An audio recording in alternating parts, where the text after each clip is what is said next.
Baiklah, Assalamualaikum warahmatullahi wabarakatuh. Perkenalkan, nama saya Pak Saputra Rahman dengan NPM A1G024038. Di sini saya akan membacakan sebuah cerpen karya saya sendiri dengan judul Ponselmu Taruh Saja di Atas Lemari Pendingin. Baiklah, Mbak, di sini ada wifi tidak? Tanya aku malu kepada pelayan kafe sejangkir. Di sini tidak disediakan wifi, Mbak. Pelayan itu tersenyum, maklum, lalu tangannya terulur, menunjuk sebuah tipografi yang tertulis di salah satu dinding kafe yang bertulisan, di sini tidak disediakan wifi, tolong berinteraksilah dengan orang di sekeliling Anda. Aku tersenyum kecut, membaca tulisan yang ada di tipografi itu.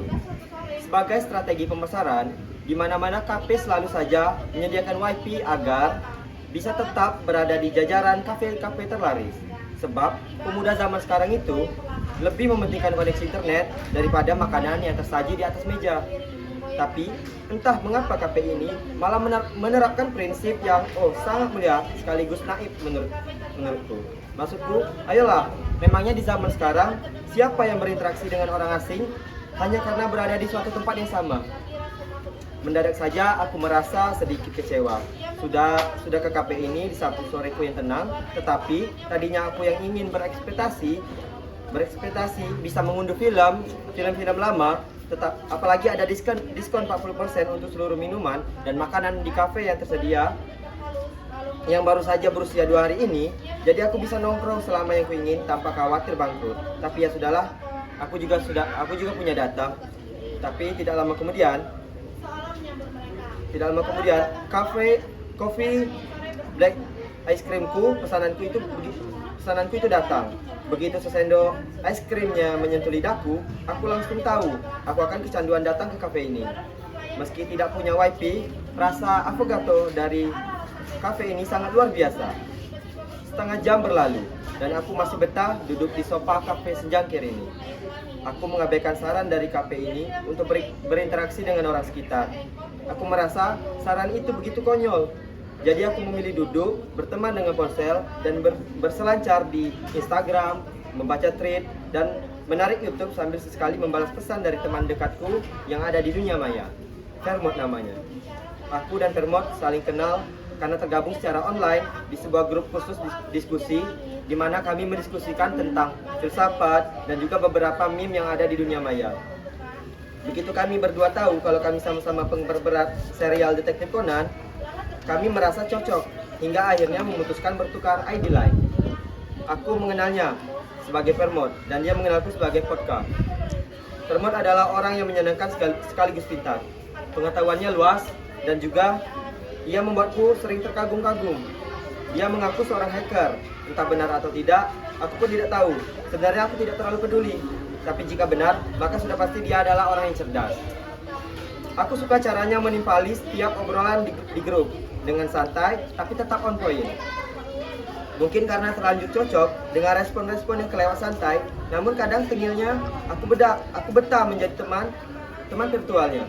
Selama 2 tahun, meski tidak saling mengetahui identitas, baik usia, jenis kelamin, dan wajah, satu-satunya yang diketahui dari Vermont adalah dia berasal dari kota yang berbeda denganku.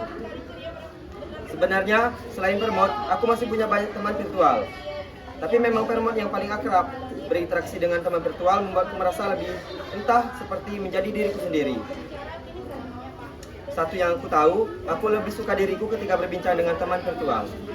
Tak terasa, 1 jam lebih telah berlalu dan aku masih terbuai suasana kafe yang menyenangkan. Lagu yang bergema di kafe ini rata-rata adalah lagu indie. Volume musiknya tidak begitu keras sehingga tidak mengganggu kenyamanan, tapi juga tidak kecil hingga sulit didengar. Suhu di ruangan ini juga sejuk sekali, sofanya empuk dan nyaman. Belum lagi makanan dan minumannya yang tidak hanya menang di plating, tapi juga dicita rasanya. Pokoknya kafe ini adalah tempat yang menyenangkan seandainya dia menyediakan wifi.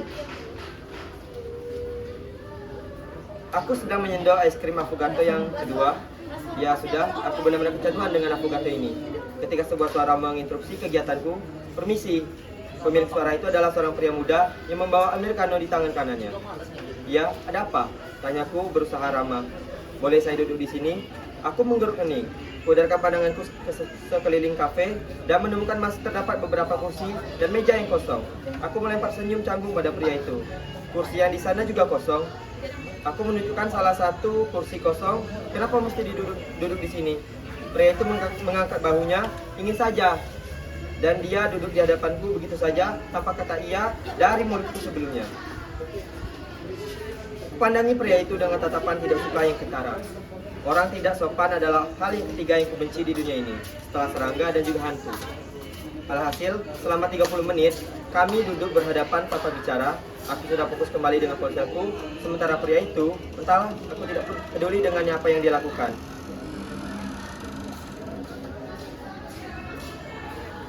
Tapi rupanya pria itu memang tipe manusia yang tidak sopan, karena dia tiba-tiba berceletuk, "Ponselmu taruh saja di atas lemari pendingin." Aku melongo, "Maaf, kuperhatikan sejak kamu datang sampai sekarang, kamu sibuk dengan ponsel. Berarti kamu sudah main ponsel selama..." Pria itu melihat jam di tangannya. "Hampir 2 jam non-stop, pasti ponsel sudah panas, jadi taruh saja lemarimu di atas meja pendingin." Aku mengerutkan kening. Tidak percaya, pria ini sungguh-sungguh menyuruhku memasukkan ponsel di kulkas. Dia sakit jiwa atau mabuk? Dan juga, dia bilang dia memperhatikanku sejak aku datang. Merinding, adakah yang lebih mengerikan selain penguntit? Aku memandangi sekilas, menjauh dari orang aneh, jauhku ketus dan tanpa berusaha menjaga perasaannya. Setelah mengatakan itu, aku beranjak ke sofa yang kosong di sudut kafe ini. Di luar dugaan, ternyata dia juga mengikutiku. "Cuma mau ngobrol kok," sahutnya kalem. "Tapi dari tadi kamu main ponsel mulu." Aku tertawa, tidak percaya. "Dengar, yang saya nggak mau ngobrol dengan kamu. Jadi tolong, kamu pergi karena saya belum mau pergi dari kafe ini." Pria itu menggeleng. "Di luar hujan. Saya nggak mungkin pulang sekarang. Jadi saran saya mending kamu taruh ponselmu di lemari pendingin dan ngobrol sama saya di cuaca yang dingin ini." Aku tidak percaya, kukira ada manusia yang tidak tahu malu di muka bumi ini. Pria itu hanya mengangkat bahu seperti tidak peduli usiranku. Kekesalanku sudah mencapai limit dan sekarang sedang berusaha tidak mencakar wajahnya yang sekalim itu. Aku sungguh akan pulang, tidak lagi peduli dengan hujan. Ada taksi online kok. Aku kemasi barang bawaanku sambil mencoba mengikhlaskan afogatoku yang masih banyak. Aku refleks menatap pria itu. Dia mengatakan itu karena orang-orang secara alamiah cenderung menghindari rasa sakit dan bahaya. Perkataan pria itu berhasil menghentikan pergerakanku yang mengemasi barang sejenak. Pria itu melanjutkan, "Nggak ada yang menyangkal kalau komunikasi di dunia maya itu sungguh berbeda. Komunikasi di dunia nyata itu jauh lebih berbahaya ketimbang di dunia maya." Pria itu meletakkan cangkir americanonya kembali ke meja. "Sementara komunikasi di dunia nyata terasa lebih berbahaya bagi sebagian orang karena kita bisa langsung mengetahui ekspresi lawan bicara dan menilainya." Aku tidak tahu kenapa pria itu tiba-tiba berceramah panjang lebar, meski sebenarnya aku ingin duduk lebih lama untuk diskusi, tapi harga diriku melarang. Jadi aku menukas, semua orang jelas akan merasa komunikasi di dunia nyata itu berbahaya karena lawan bicaranya freak kayak kamu. Pria itu terkekeh, ngomong sebelum pergi, "Kamu nggak mau tahu nama saya?" Aku menjawab, "Tidak," dan juga tidak penasaran sama sekali. Aku merasa ucapanku sudah keren untuk menutup konversi yang aneh dan agak mengesalkan hari ini.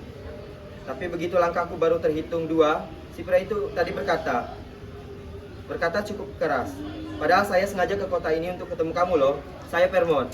Langkahku terhenti, sepertinya pria tadi mengucapkan nama yang akrab di bibir telingaku dan sudah terlalu sering kuucapkan. Tapi aku takut salah dengar, jadi aku berbalik dan mendekat. "Kamu barusan bilang apa?" Pria itu tersenyum dan mengatakan, "Halo Potka, akhirnya kita ketemu juga." Baiklah, itulah cerita saya, yaitu adalah ponselmu taruh saja di atas lemari pendingin. Terima kasih. Wassalamualaikum warahmatullahi wabarakatuh.